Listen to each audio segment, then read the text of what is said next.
بات کرنی ہے کئی ہزار سال پرانی، جن کے ہاتھ میں پہاڑ موم تھے۔ یہ لوگ کفر و شرک کی نحوست کا بھی شکار ہو گئے۔ اگر آپ واقعی اللہ عز و جل کے رسول ہیں تو اس پہاڑ کی چٹان سے ایک اونٹنی نکال دیجئے، چٹان پھٹتی ہے اور اس میں سے ایک انتہائی خوبصورت اونٹنی باہر نکلتی ہے۔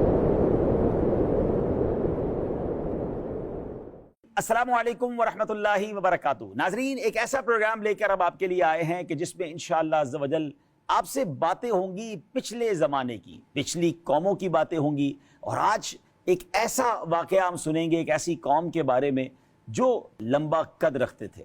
ہے نا حیرانگی کی بات کہ کیا واقعی کوئی اتنا لمبا انسان بھی ہو سکتا ہے؟ اور پھر اللہ کریم نے اس قوم کو ایسا کمال دیا تھا کہ وہ پتھروں کو اپنے ہاتھوں سے تراش لیتے تھے، بڑے بڑے مکان بنا لیتے تھے، نہ جانے کون سی مشینری ان کے پاس تھی۔ بات کرنی ہے کئی ہزار سال پرانی، اور وہ قوم جن کے ہاتھ میں ایسا لگتا تھا کہ پہاڑ موم تھے۔ بات کرنی ہے قوم سمود کی۔ سمود عرب کے ایک قبیلے کا نام ہے۔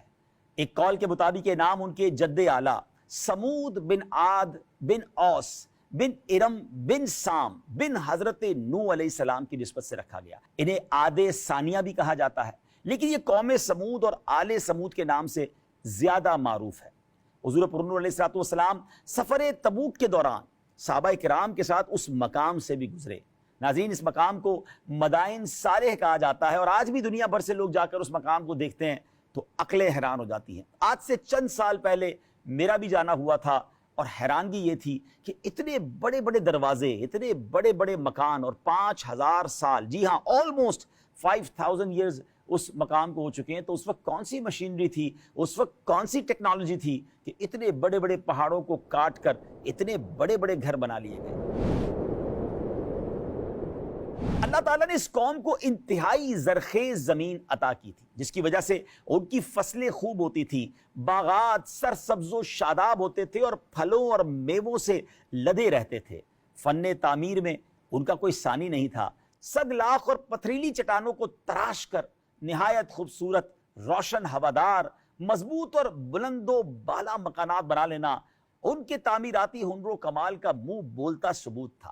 آج بھی عرب شریف میں ان کی بستیوں اور تعمیر شدہ مکانات کے آثار موجود ہیں، جنہیں مدائن صالح کہا جاتا ہے۔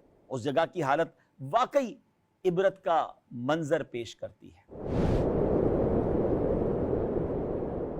آل سمود اللہ تعالیٰ کی وحدانیت پر ایمان رکھتے اور اسی کے عبادت گزار بندے تھے۔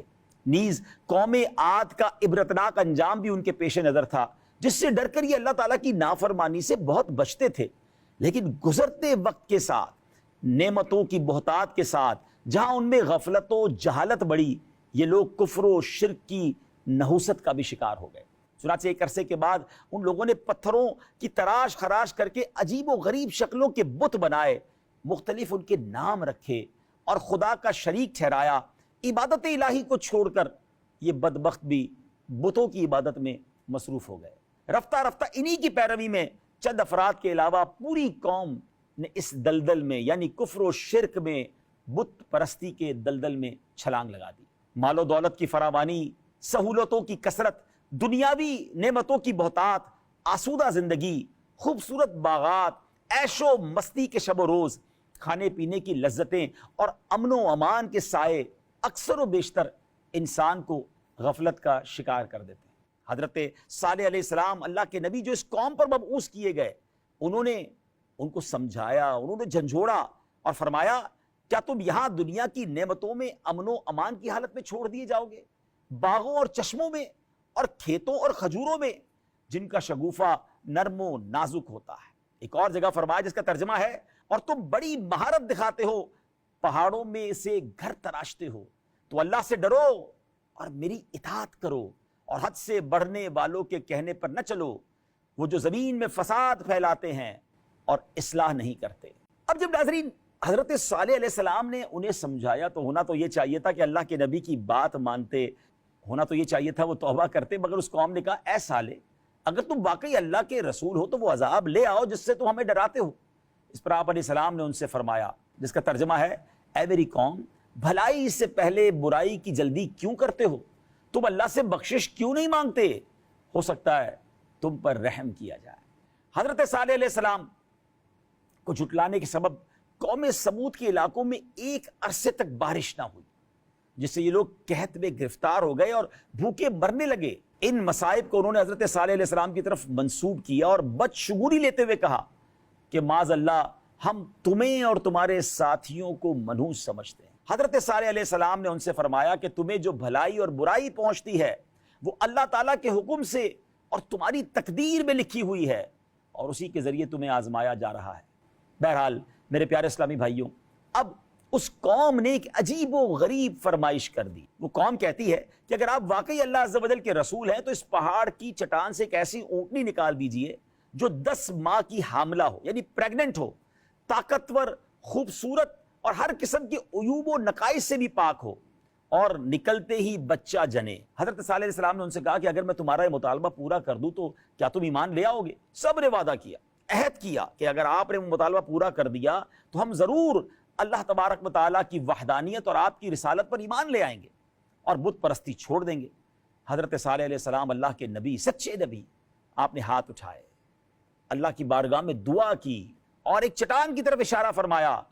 اسی وقت چٹان پھٹتی ہے اور اس میں سے ایک انتہائی خوبصورت، تندرست، اونچے قد والی، حاملہ، پریگننٹ اونٹنی باہر نکلتی ہے، اور باہر نکل کر اس نے بچہ بھی جنا۔ ناظرین، یہ کیسا معجزہ تھا کہ پہاڑ شک ہوتا ہے، پھٹتا ہے، اور اندر سے اونٹنی بھی نکل رہی ہے، ہر طرح کے نقص سے پاک ہے، اور وہ بچہ بھی دیتی ہے۔ حضرت صالح علیہ السلام کا یہ حیرت انگیز اور عظیم و شان معجزہ دیکھ کر جندہ نامی ایک سردار تو اپنے خاص لوگوں کے ساتھ آپ علیہ السلام پر ایمان لے آیا، جبکہ دیگر لوگ اپنے دیگر سرداروں کے بہکاوے میں آ کر اپنے وعدے سے پھر گئے اور ایمان لانے سے انکار کر کے کفر پر ہی قائم رہے۔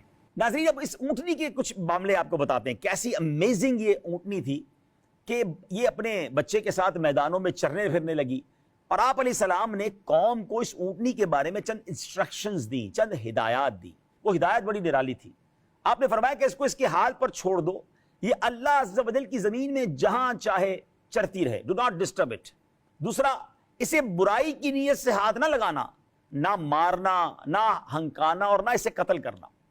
تیسرا یہ کہ ایک دن اونٹنی اور ایک دن تمہاری باری ہے، لہٰذا جو دن اونٹنی کا ہے اس میں صرف اونٹنی ہی کنویں سے پانی پیے گی، اور جو دن تمہارا ہے اس میں تم پانی لینے آؤ۔ ان ہدایات کے ساتھ یہ تنبیہ کر دی گئی کہ اگر اس انسٹرکشن کو فالو نہیں کیا گیا، اس کے خلاف کیا گیا، تو اس کا انجام بڑا خطرناک ہوگا۔ اس اونٹنی کی پیدائش کے وقت بھی ناظرین کئی معجزات کا ظہور ہوا۔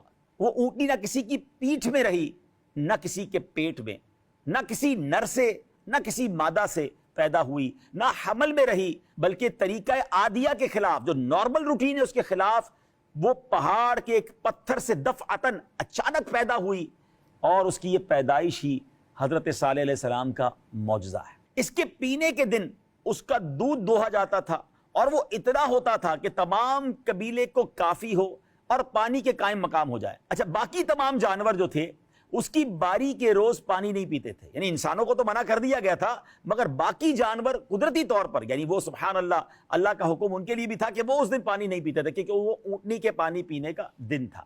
قوم سمود نے حضرت صالح علیہ السلام کے جو احکام تھے، انسٹرکشنز تھی، کچھ دنوں پر تو عمل کیا، مگر اپنی چراگاہوں اور مویشیوں کے لیے پانی کی تنگی انہیں محسوس ہونے لگی، تو وہ لوگ اونٹنی کو قتل کرنے پر متفق ہو گئے۔ اس کام کے لیے اپنے ساتھی قدار بن سالف کو منتخب کیا، جس نے اونٹنی کو پکڑ کر تیز تلوار سے اس کی کونچیں کاٹ کر اسے قتل کر دیا۔ اونٹنی کو قتل کرنے کے بعد ان لوگوں کی سرکشی اور بے باکی میں اور اضافہ ہوا۔ چنانچہ اس جرم کا ارتکاب کرنے کے بعد حضرت صالح علیہ السلام کے پاس آئے اور کہنے لگے، اے صالح، اگر تم رسول ہو تو وہ عذاب لے آؤ جس سے تم ہمیں ڈراتے تھے۔ اونٹنی کے قتل کے بعد حضرت صالح علیہ السلام نے بطور خبر دینے کے ان سے فرمایا، اپنے گھروں میں 3 دن تک دنیا کا جو عیش کرنا ہے کر لو، ہفتے کے دن تم پر عذاب آ جائے گا، اور اس کی علامت یہ کہ پہلے دن تمہارے چہرے زرد، دوسرے دن سرخ، اور تیسرے دن بلیک، سیاہ ہو جائیں گے، پھر اگلے دن عذاب نازل ہوگا، اور یہ ایک ایسا وعدہ ہے جو کسی صورت غلط ثابت نہیں ہوگا۔ تو ان 9 افراد نے معاذ اللہ ایک اور بے باکی کا پلان کیا کہ حضرت صالح علیہ السلام کو ہی معاذ اللہ شہید کر دیتے ہیں۔ چنانچہ سب قسمیں کھا کر کہنے لگے کہ ہم رات میں حضرت صالح علیہ السلام کے گھر پر حملہ کر کے انہیں ان کے اہل و عیال کے سمیت شہید کر دیں گے۔ اس کے بعد آپ علیہ السلام کے کسی وارث نے قصاص یا دیت کا مطالبہ کیا تو کہہ دیں گے ہم نے تو قتل نہیں کیا اور نہ ہی ہمیں قاتل کے بارے میں علم ہے۔ اس قول و قرار کے بعد انہوں نے اپنی سازش پر عمل درآمد کی تیاری شروع کر دی اور رات کے وقت حضرت صالح علیہ السلام کے گھر کی طرف روانہ ہوئے۔ حضرت عبداللہ ابن عباس رضی اللہ تعالیٰ عنہما فرماتے ہیں اللہ تعالیٰ نے اس رات حضرت صالح علیہ السلام کے مکان کی حفاظت کے لیے فرشتے بھیج دیے۔ جب یہ 9 شخص ہتھیار اٹھا کر تلواریں لیے حضرت صالح علیہ السلام کے دروازے پر پہنچے، فرشتوں نے انہیں پتھر مارے۔ وہ پتھر ان لوگوں کو لگتے لیکن مارنے والے نظر نہیں آتے تھے، یہاں تک کہ یہ سب کے سب 9 افراد ہلاک ہوئے۔ ناظرین، ایک اور نشانی، ایک اور میسج اس قوم کو مل گیا تھا، اللہ اکبر، مگر نہیں ماننے والے نہیں مانتے۔ اس کے بعد جب مہلت کا پہلا دن آیا تو واقعی ایسا ہوا ناظرین، پوری قوم کے چہرے زرد ہو گئے، یلو ہو گئے۔ شام کے وقت انہوں نے کہا کہ ایک دن تو گزر گیا، دوسرے دن ان سب کے چہرے ریڈ ہو گئے، سرخ ہو گئے۔ اللہ اکبر، شام کے وقت کہنے لگے کہ مہلت کے 2 دن گزر گئے ہیں، تیسرے دن ان سب کے چہرے بلیک، سیاہ ہو گئے، اور شام کے وقت کہنے لگے کہ حضرت صالح علیہ السلام کی دیوی مہلت تو ختم ہو گئی، یعنی اب تک جو انہوں نے کہا وہ سب سچ ہوا ہے۔ چنانچہ چوتھے دن یہ لوگ خوشبو لگا کر تیار ہوئے اور بیٹھ کر انتظار کر رہے ہیں۔ اب بھی ان کی جس کو کہنا بدبختی کا عالم دیکھے کہ دیکھے کون سا عذاب آتا ہے۔ چہرے کالے ہو گئے ہیں مگر لگتا تھا دل بھی کالے ہو گئے تھے۔ عذاب کے منتظر ان احمقوں نے صبح ہوتے ہی ہولناک ایک بڑی خطرناک چیخ اور کڑک کی آواز سنی۔ زمین میں زلزلہ یعنی ارتھ کویک آ گیا اور یہ لوگ تباہ و برباد ہو کر ایسے ہو گئے جیسے جانوروں کے پاؤں کے نیچے بکثرت روندی ہوئی گھاس ریزہ ریزہ ہو جاتی ہے۔ عذاب کی شدت کا عالم یہ تھا کہ قوی و توانا ہونے کے باوجود عذاب کے وقت وہ لوگ کہیں نہ بھاگ سکے، نہ مقابلے کے لیے کھڑے ہو سکے۔ یہ بڑے بڑے قد والے، یہ طاقتور لوگ جو پہاڑوں کو چیر دیتے تھے، یہ کھڑے بھی نہ ہو سکے، یہ بھاگ بھی نہ سکے۔ ہائے ہائے ہائے، شرک و معصیت ان کے کچھ کام نہ آئی، مال و متاع، سامان و مکان، کچھ بھی انہیں عذاب الہی سے بچا نہ سکا۔ عذاب کے بعد اس بستی کا عالم یہ تھا گویا وہاں بستے ہی نہ تھے، کبھی زندگی کا یہاں لگتا ہے گزر ہی نہ ہوا۔ ان کی داستان بھی داستانوں میں باقی نہ رہی۔ قرآن مجید میں اس قوم پر جو عذاب آیا اس کی 3 کیفیات بیان ہوئیں۔ قرآن نے فرمایا انہیں زلزلے نے پکڑ لیا۔ سورہ اعراف میں کیا بیان ہوا، آئیے سنتے ہیں۔ فَأَخَذَتْهُمُ الرَّجْفَةُ فَأَصْبَحُوا فِي دَارِهِمْ جَاثِمِينَ۔ تو انہیں زلزلے نے پکڑ لیا تو وہ صبح کو اپنے گھروں میں اوندھے پڑے رہ گئے۔ انہیں چنگار نے پکڑ لیا، جیسا کہ سورہ ہود میں بیان ہوا۔ کیا بیان ہوا، آئیے سنتے ہیں۔ وَأَخَذَ الَّذِينَ ظَلَمُوا الصَّيْحَةُ فَأَصْبَحُوا فِي دِيَارِهِمْ جَاثِمِينَ۔ اور ظالموں کو چنگار نے پکڑ لیا تو وہ صبح کے وقت اپنے گھروں میں گھٹنوں کے بل پڑے رہ گئے۔ انہیں ذلت کے عذاب کی کڑک نے آ لیا۔ کیا بیان ہوا، آئیے سنتے ہیں۔ فَأَخَذَتْهُمْ صَاعِقَةُ الْعَذَابِ الْهُونِ بِمَا كَانُوا يَكْسِبُونَ۔ تو ان کے اعمال کے سبب انہیں ذلت کے عذاب کی کڑک نے آ لیا۔ ان تینوں آیتوں میں یاد رکھیے کوئی کانٹرا نہیں ہے، کوئی تعارض نہیں ہے، کیونکہ عذاب کی جدا جدا کیفیات بیان ہوئی ہیں۔ یعنی اس عذاب میں زلزلہ بھی تھا، چیخ بھی تھی اور کڑک بھی تھی۔ یہ تینوں تباہ کن چیزیں موجود تھیں۔ نارملی بھی جب ارتھ کویک آتا ہے تو گونج آتی ہے، بعض اوقات بڑی کڑکدار آوازیں بھی آ رہی ہوتی ہیں، اور یہ تو عذاب الہی کا زلزلہ تھا۔ ناظرین، اس قوم کے بارے میں جب بھی پڑھتے ہیں تو عقل حیران ہو جاتی ہے۔ اس قوم کے بنائے ہوئے گھر آج بھی موجود ہے، آپ اسکرین پر دیکھ رہے ہوں گے۔ آج کل تو دنیا بھر کے لوگ وہاں جا کر دیکھتے ہیں اسے، مگر کاش عبرت کی نگاہ سے دیکھیں۔ اب ایک بات سمجھ آ رہی ہے کہ جو کچھ ہمارے پاس ہے وہ رب نے دیا ہے۔ تو آئے میرے پیارے اسلامی بھائی، آج کے اس پروگرام سے پچھلی قوم کے قرآنی واقعے سے سبق لینا ہے کہ سر جھکا کر رکھیں، شکر میں رہیں، فرما بردار رہیں۔ اللہ کرے کہ دل میں اتر جائے میری بات۔ اگلے پروگرام میں کسی اور قوم کی بات ہوگی، کوئی اور سبق ہوگا اور انشاءاللہ اس سے سبق لینے کی بھی کوشش کریں گے. اپنی دعاؤں میں یاد رکھیے گا. صلو علی الحبیب صلی اللہ تعالی علی محمد صلی اللہ علیہ